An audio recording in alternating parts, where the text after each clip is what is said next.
एक समय ऐसा भी आता है जो बहुत ही अंधेरे का होता है, एक समय प्रकाश का आता है।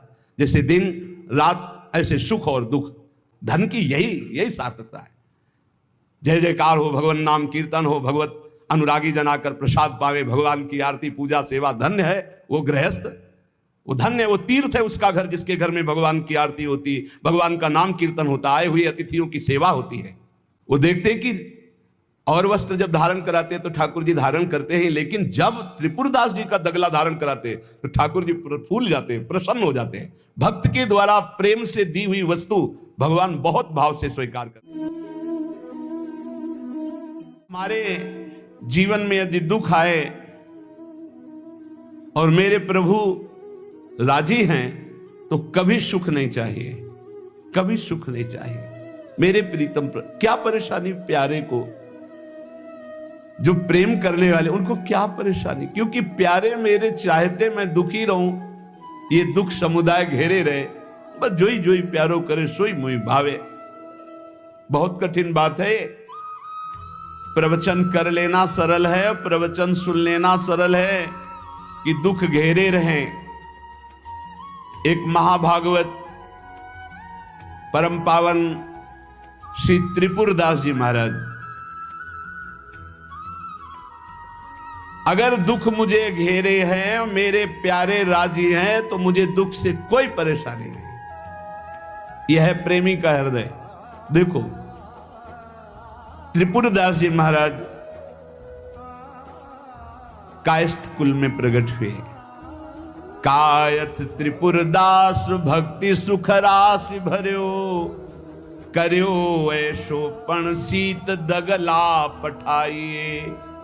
निपट अमोल पट हिये हित जटियावे, ताते अति भावे नाथ अंग पहिराइए। आयो को काल नरपति ने बिहाल कियो, भयो ईस ख्याल ने को घर में न खाइए। वही ऋतु आई सुधी आई आंख पानी भरी, आई एक द्वाति दीठी आई बेची लाइए। श्री त्रिपुरदास जी कायस्थ कुल में प्रकट हुए थे। बड़ा हिम्मत बनाने वाला यह चरित्र है। ब्रजमंडल में शेरगढ़ है, वहां इनका जन्म हुआ था, वहां के निवासी थे। और आपके पिता राजमंत्री थे। बचपन से ही भगवत भक्ति के संस्कार थे, जिनमें कुछ दिव्य प्रकाश होता है, वो बचपन से भगवत भक्ति का। जिनको ये लगता है कि जवानी में विषय भोग ले और बुढ़ापे में भजन करेंगे तो भूल जाए। बुढ़ापे में मन को प्रभु में नहीं लगाया जा सकता।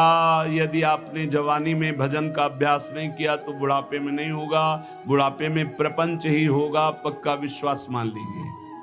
और जितने भी दिव्य महापुरुष हुए हैं, जिनके जीवन प्रकाशित हुए हैं भक्ति अध्यात्म की ऊंचाई में, वो बचपन से श्री भगवान में लगे।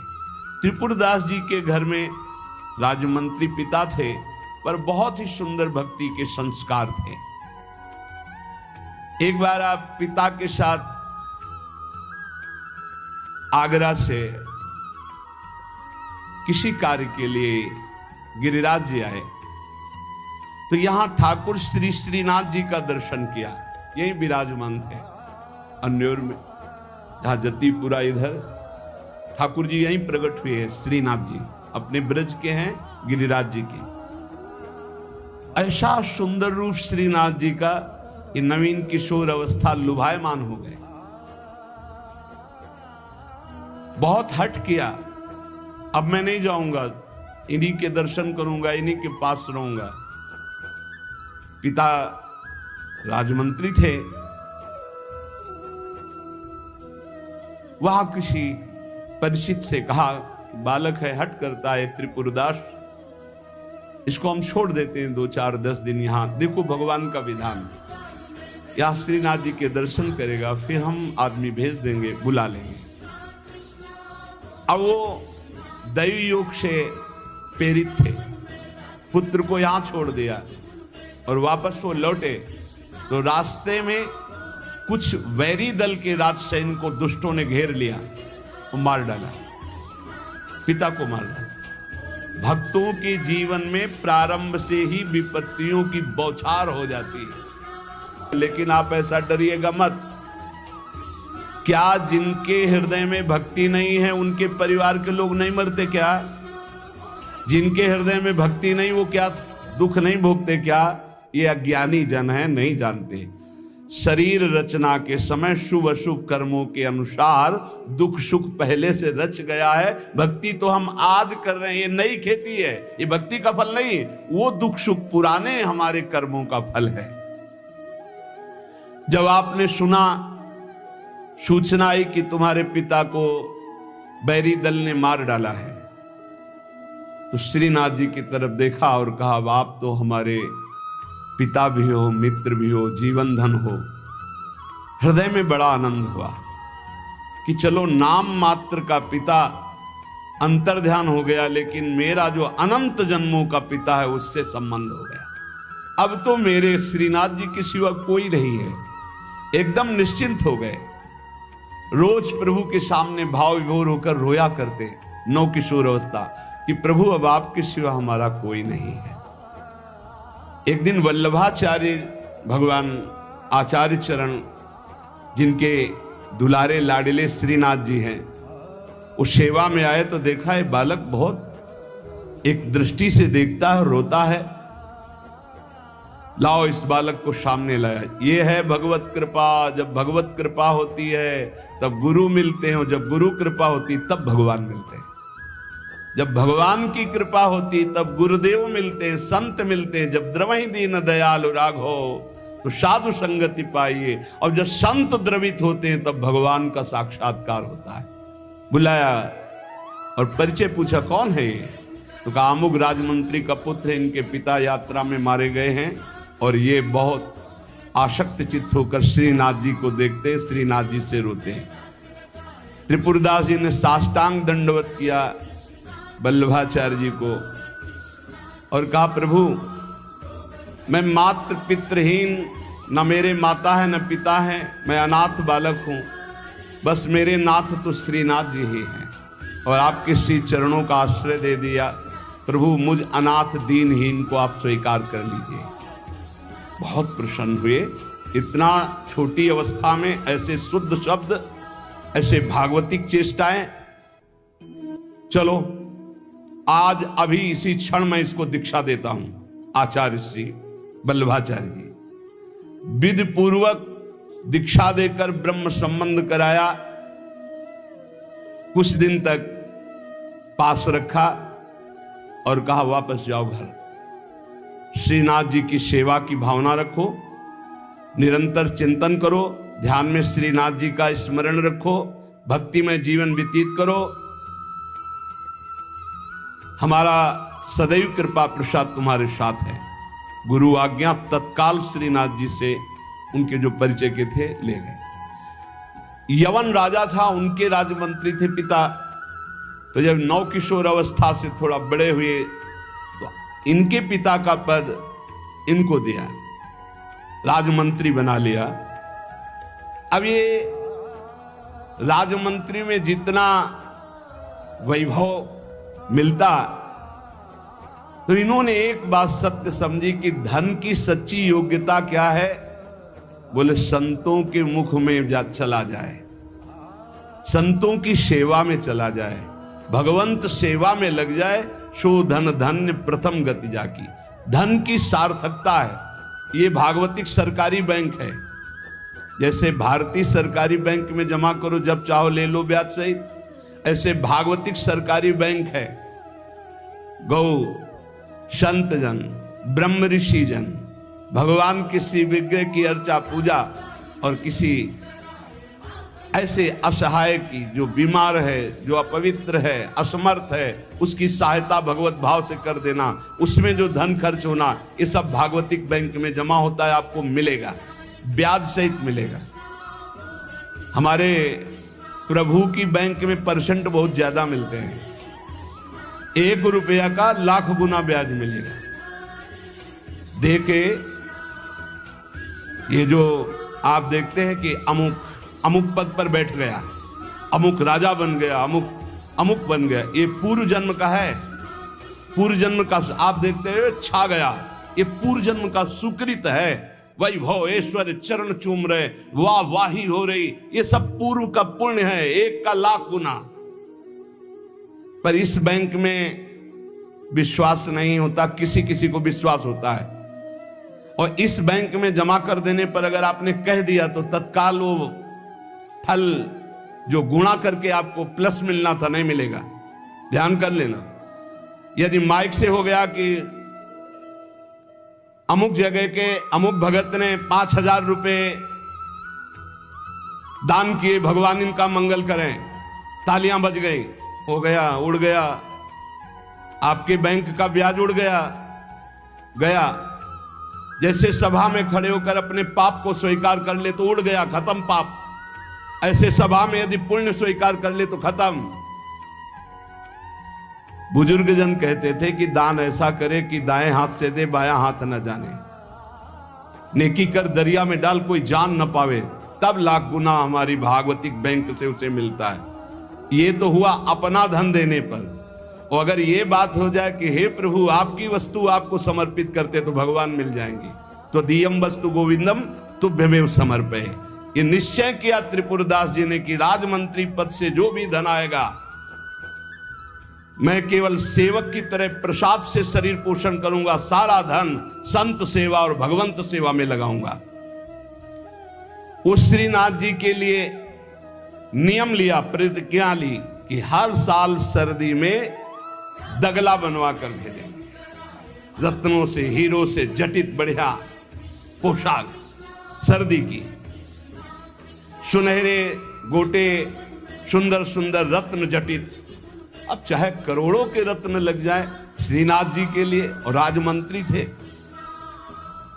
दगला भेजते। और रोज संत सेवा होती त्रिपुरदास जी के यहाँ, संत जन आते, प्रसाद पाते।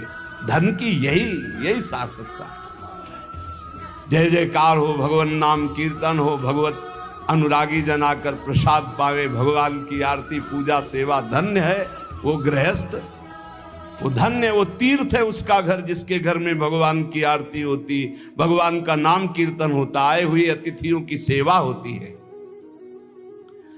और श्रीनाथ जी भी बड़े रिजवार ठाकुर, बहुत खुश होकर के, प्रसन्न होकर के वो दगला धारण करते। श्री विठलनाथ जी श्री वल्लभाचार्य जी के पुत्र हैं। वो देखते कि और वस्त्र जब धारण कराते तो ठाकुर जी धारण करते हैं, लेकिन जब त्रिपुरदास जी का दगला धारण कराते तो ठाकुर जी फूल जाते हैं, प्रसन्न हो जाते हैं। भक्त के द्वारा प्रेम से दी हुई वस्तु भगवान बहुत भाव से स्वीकार करते हैं। सब दिन होत ना एक समान, एक समय ऐसा भी आता है जो बहुत ही अंधेरे का होता है, एक समय प्रकाश का आता है। जैसे दिन रात ऐसे सुख और दुख। अब यवन बादशाह था, उसके पास द्वेषियों ने सूचना लगा दी कि ये राजमंत्री हैं, आपको पता नहीं है, ये आपके धन का बड़ा दुरुपयोग करते हैं, साधु महात्मा इनके यहाँ खाते रहते हैं और न जाने क्या क्या खूब लुटाते हैं, आपके यहाँ से वैभव चुराया जाता है। और वो राजा यवन, उसकी बुद्धि बदल गई, उसने तत्काल आदेश किया सर्वस्व अपहरण कर लिया जाए, त्रिपुरदास जी का सर्वस्व संपत्ति जब्त कर ली जाए। मतलब पात्र भी घर में नहीं रह गए, सब जब्त कर लिया गया।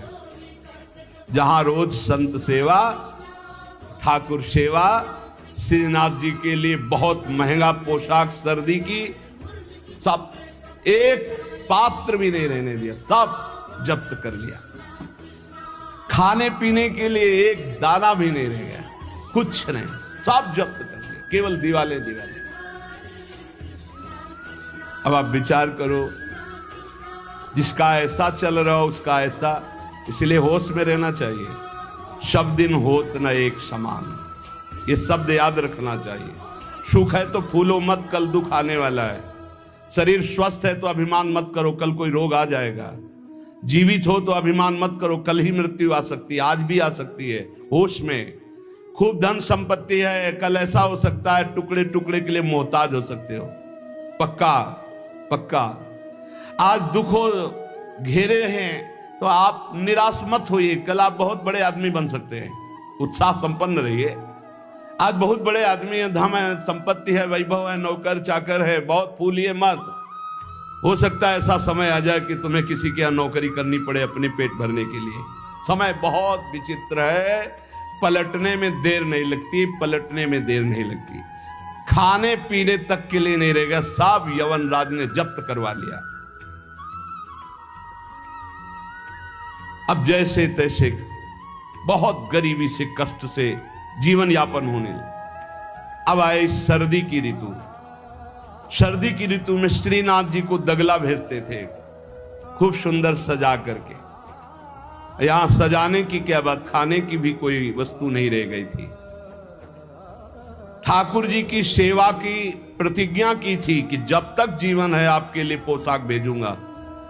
अब सर्दी में कैसे पोशाक भेजे, खाने के लिए भी नहीं।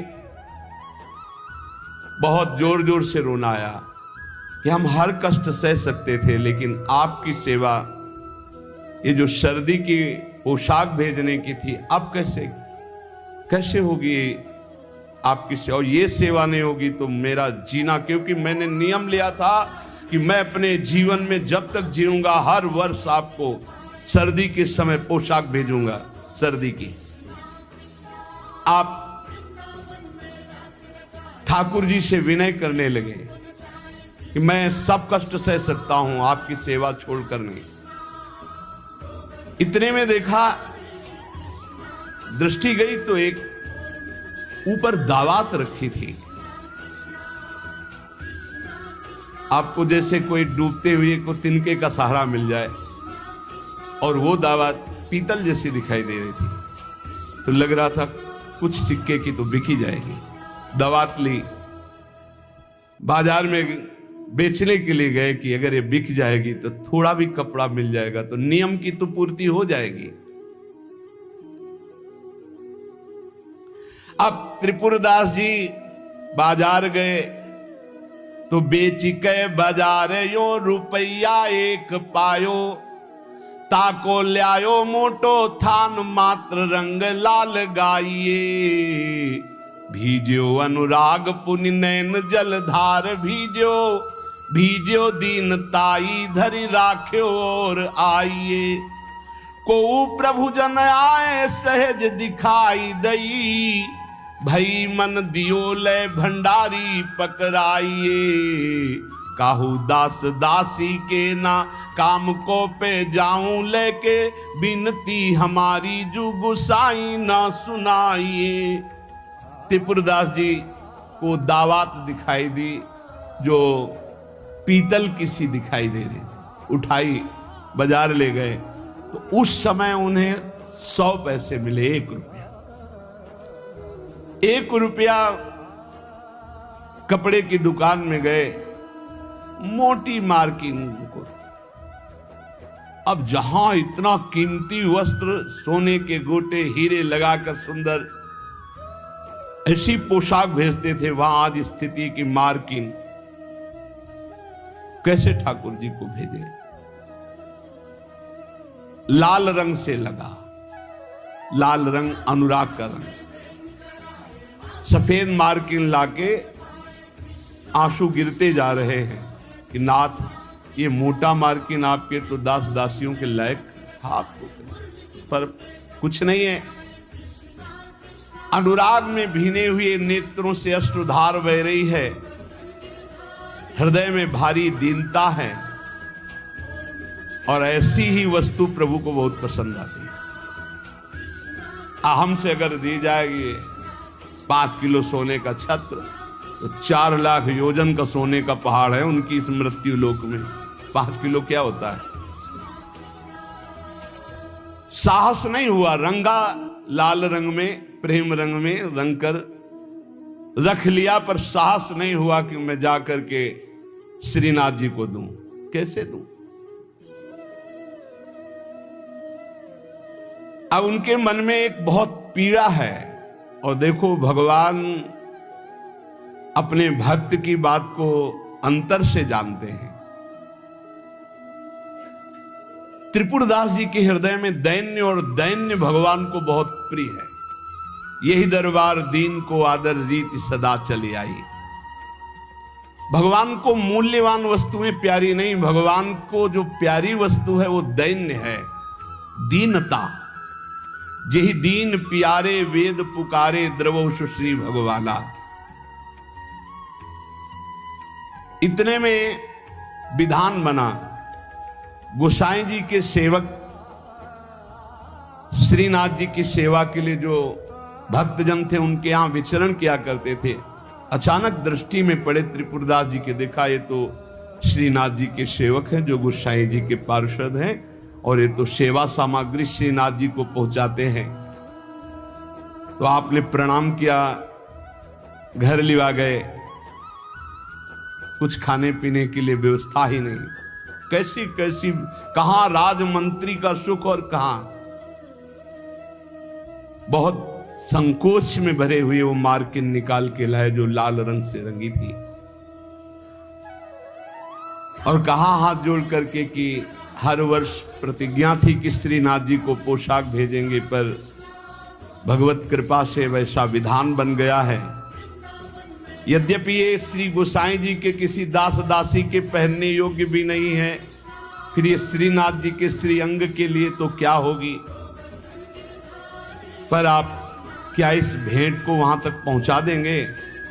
भंडारी को दे देना, पर गोसाई जी को कुछ मत बताना, न मेरी स्थिति बताना कि खाने को भी नहीं, और ना ये बताना कि मार्किन भेजा। कुछ मत कहना, उनको दुख पहुंचेगा।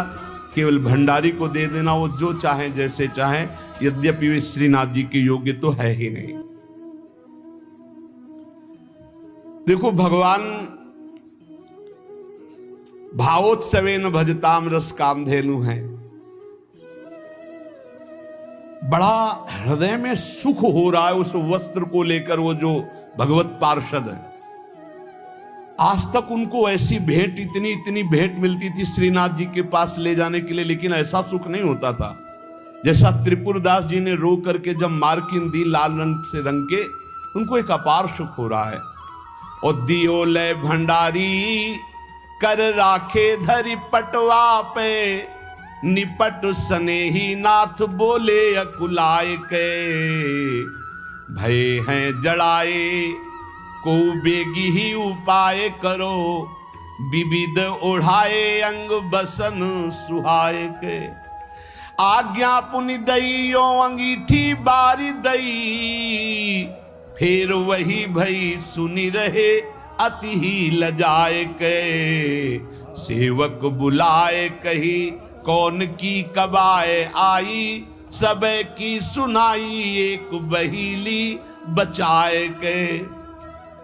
त्रिपुरदास जी का वस्त्र लेकर बड़े प्रेम में डूबे हुए भगवत पार्षद गए और भंडारी जी से कहा कि आपसे तो कुछ छुपाव है नहीं, ये त्रिपुरदास जी का दिया हुआ वस्त्र है। यद्यपि बहुत कष्ट में उनका जीवन है, फिर भी उन्होंने ये सेवा भेजी। आप इस सेवा का आदर करना, अपमान मत करना कि कहीं फेंक दो। अरे मार्किन कहाँ ठाकुर जी के श्रीअंग पोशाक वाल। तो उन्होंने, भंडारी ने कहा कि इसका सही प्रयोग करेंगे। तो जो ठाकुर जी की पोशाक थी उसको बांधने के काम में ले लिया। उन नए वस्त्र जो मार्किन आई उसमें रखकर ठाकुर जी की पोशाक बांधकर और उसे अलमारी में रख लिया। परम स्नेही ठाकुर जी कांपने लगे। जब श्रृंगार हुआ तो सर्दी का समय था, कांपने लगे श्रीनाथ जी। जब श्री आचार्य चरण सेवा में गए तो कहने लगे मुझे बहुत जोर की ठंड लग रही है। ठाकुर जी बोलते हैं निज जनों से, जैसे हरिवंश महाप्रभु से राधा वल्लभ जी बात करते थे, बंचंद महाप्रभु से बात करते थे, बिहारी जी से स्वामी जी महाराज, विठल विपुल देव जी, बिहारिन देव जी, अब हम लोगों की जाकी रही भावना जैसी, प्रभु मूर्ति देखी तिन तैसी। मुझे ठंड लग रही बहुत जोर की। बोले जय जय अभी उपाय करता हूं। तत्काल बड़े गरम गरम महंगे वस्त्र धारण कराए। ठाकुर जी फिर बोले बहुत ठंड लग रही है, बहुत ठंड लग रही। कहा जय जय अभी उपाय करते। तुरंत अंगीठी जलाई गई। सामने अंगीठी ऐसे सुंदर नवीन कोमल उनके वस्त्र उड़ाए गए। ठाकुर जी फिर कांप कहते मुझे बहुत ठंडी लग रही। श्री विट्ठल नाथ जी गोसाई जी समझ गए कि यह साधारण ठंड नहीं है, ये किसी भक्त के हृदय की जो पीड़ा है उसी की एक कपकपी है। गोसाई जी बहुत संकुचित होकर बोले जय जय अब क्या उपाय करूं। आपको सुंदर सुंदर दगला पहना दिया, सुंदर गरम वस्त्र उड़ा दिए, अंगीठी आपके साथ, फिर भी आप कह रहे हैं आपको ठंड लग रही। एकदम ध्यान गया। उन्होंने कहा किसी भक्त के वस्त्र का तो अपमान नहीं हो रहा है। सेवक को बुलाया, तत्काल बही खाता लाओ, इस वर्ष किसकी किसकी पोशाक आई है किसकी नहीं आई। बही खाते में सुनाया गया, लेकिन त्रिपुरदास जी का नाम नहीं था। त्रिपुरदास जी का नाम इसलिए नहीं लिखा कि कोई पोशाक ही नहीं थी, मार्किन लाल रंग से भेजी गई थी। श्रीनाथ जी बड़े स्नेही हैं, बहुत प्यार करने वाले हैं। मोहन छवि नैनन बसी, पर छवि कहा समाए। भरी सराय रहीम लखियाप पथिक फिर जाए। अंतर दाव लगी रहे धुआं प्रगटे कोई। कह जिए जाने आपनो कह जा सिर बीती होए। अंतर में आग लगी है मोहनलाल की। अद्भुत प्रेम में डूबे श्री रहीमदास जी। प्रभु श्रीनाथ जी को ऐसी ठंडी लगी, हर उपाय करके श्री विट्ठल दास गोस्वामी जी हार गए। तब उन्होंने कहा किसी भक्त की किसी वस्त्र का अपमान हो रहा है, किसी भक्त पर विशेष कृपा करना चाहते हैं, लाओ बही खाता लाओ। हर साल जिसकी पोशाक आती थी नाम सुनाओ। नाम सुनाया, त्रिपुरदास जी का नाम नहीं था। तो सुनी ना त्रिपुरदास बोले धन नाश भयो। मोटो एक थान आयो राख्यो है बिछाई के। ल्याओ बेगी आही छिन मन की प्रवीण जानी। ल्यायो दुख मानि ब्योति लई सो सिवाय के। अंग पहिराई सुखदाई कापे गाई जात। कही तब बात जाड़ो गयो भरी भाई के। नेह सरसाई ले दिखाई उर आई सबे। ऐसी रसिकाई हृदय राखी है बसाए के। विट्ठलनाथ गोस्वामी जी ने कहा त्रिपुरदास जी का नाम नहीं सुनाया, हर वर्ष भेजते थे, क्या इस वर्ष पोशाक नहीं भेजी।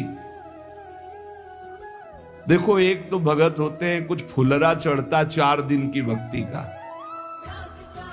सोडा वाटर की तरह मार फूल के एकदम। और एक भक्त होते हैं जो गंभीरता पूर्वक कदम बढ़ा, जितनी सेवा तो बढ़ाते चले गए, पूरा जीवन समर्पित कर दिया। और एक होते हैं एकदम फुलरा की तरह से बड़े हो बस खत्म।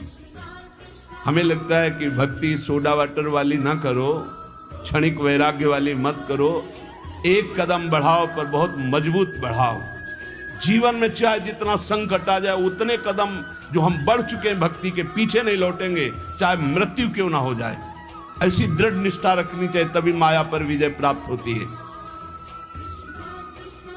पोशाक हर वर्ष त्रिपुरदास जी भेजते थे, उनका नाम बही खाते में था, क्यों नहीं भेजा। सेवक ने कहा राजकोप के द्वारा सारा धन उनका नष्ट कर दिया गया, छीन लिया गया है, तो कुछ नहीं भेजा। नहीं भेजा है, मार्किन भेजी, लाल कपड़े में, लाल रंग में रंग करके कपड़ा आया है। वो ठाकुर जी की पोशाक लायक है नहीं, इसलिए ठाकुर जी की पोशाक रखकर उसमें। गोसाई जी ने कहा अच्छा आप समझ में आया, इसीलिए ठाकुर जी को ठंडी लग रही। अरे जल्दी वो कपड़ा लाओ। जल्दी कपड़ा लाओ, और तत्काल दर्जी को बैठाल कर तत्काल सिलवाया। और ठाकुर जी को जे ही अंग में धारण करा, ठाकुर जी मुस्कुरा दिए और बोले हाँ अब सर्दी दूर हो गई। बड़े रिझवार ठाकुर है। प्रेम प्रभु को चाहिए, भाव प्रभु को चाहिए।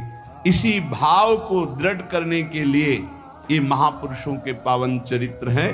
कैसी भी परिस्थिति हो, बस ये आप एक जन्म के लिए, वैसे तो सब भोग ही रहे हैं, नरक स्वर्ग अपवर्ग सब दुनिया का, एक जन्म के लिए आप प्रभु के लिए थोड़ा हिम्मत कर लो।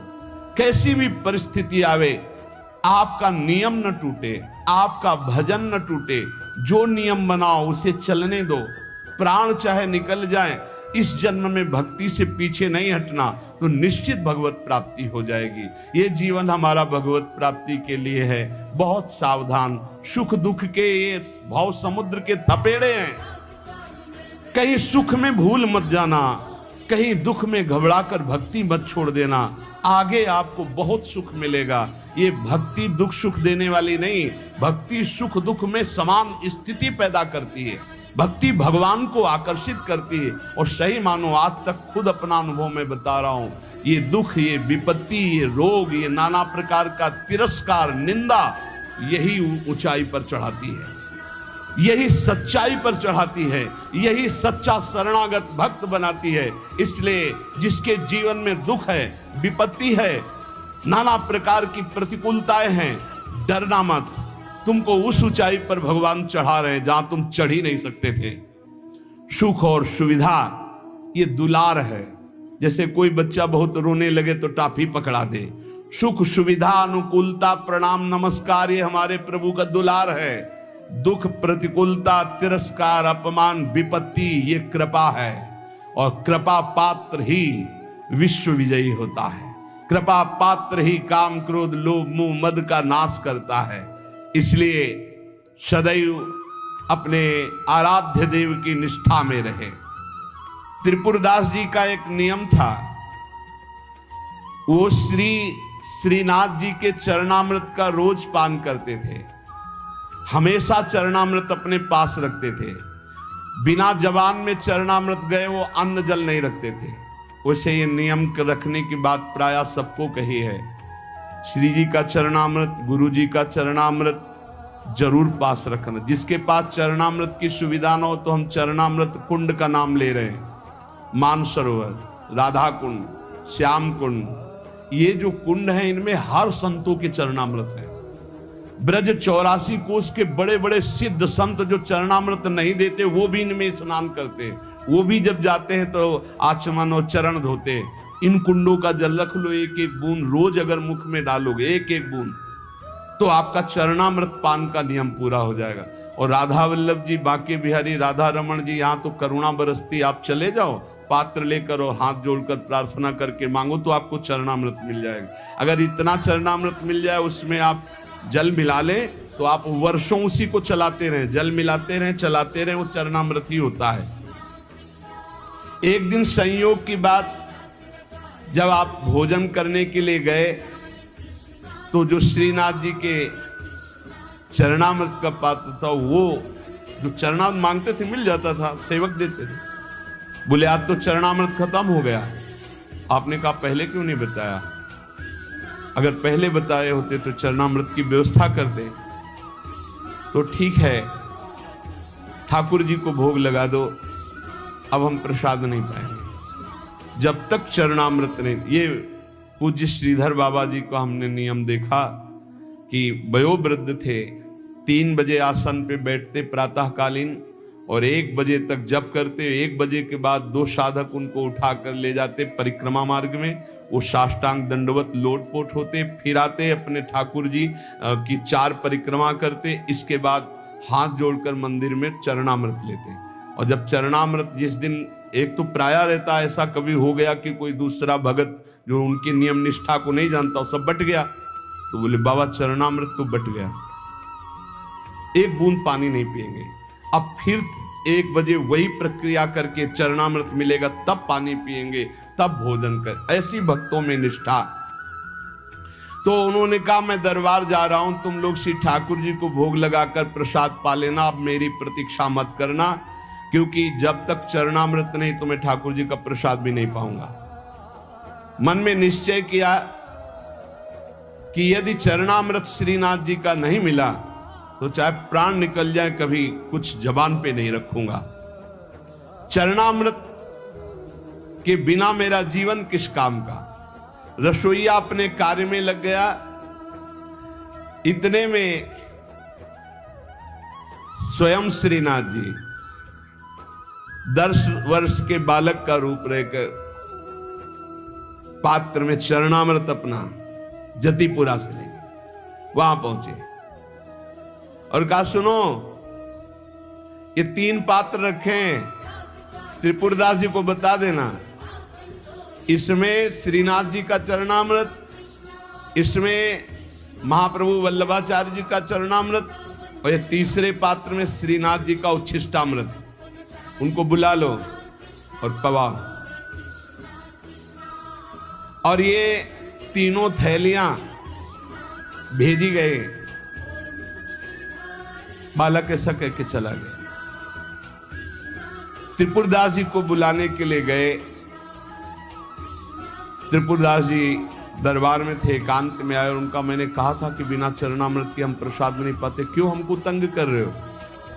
बोले नहीं, चरणामृत तो आपकी ही बात पहुंच गई है तो वहां से चरणामृत भेजा गया है। बोले कौन बालक चरणामृत लाया? बोले जय जय ने भेजा होगा। कितनी अवस्था था? 10-12 वर्ष की अवस्था। वो कहा अरे बालक नहीं था, साक्षात श्रीनाथ जी थे, साक्षात श्रीनाथ जी थे। जे ही अलौकिक चरणामृत का स्वाद। स्वयं श्रीनाथ जी ने अपना चरणामृत उतार, वल्लभाचार्य जी का चरणामृत और अपना उच्छिष्टामृत। जो साधक, जो भक्त निष्ठावान होते हैं तो ठाकुर जी उनकी निष्ठा की पूर्ति करते हैं। इसलिए अपने जीवन को भक्ति की निष्ठा में बांधिए। जो नियम लो, आजीवन प्राणपन उसका निर्वाह करो। ठाकुर सेवा का, संत सेवा का, चरणामृत का जो नियम लो। कुछ नियम जीवन में होने चाहिए, कुछ नियम होने चाहिए जो जीवन भर चलने चाहिए, चाहे बीमार हो चाहे जैसी स्थिति हो, वो नियमावली नहीं टूटना चाहिए। उन नियमावली से ही भगवान रीझ जाएंगे। नेम से ही प्रेम होता है और फिर प्रेम में कोई नेम नहीं रहता। इसलिए उपासक नियम पूर्वक, दृढ़ता पूर्वक भक्ति करे, खूब नाम जप करे और इसी जन्म में भगवत प्राप्ति करे, ऐसा दृढ़ निष्ठावान बने। शेष चर्चा आगे। श्री राधा वल्लभ लाल की।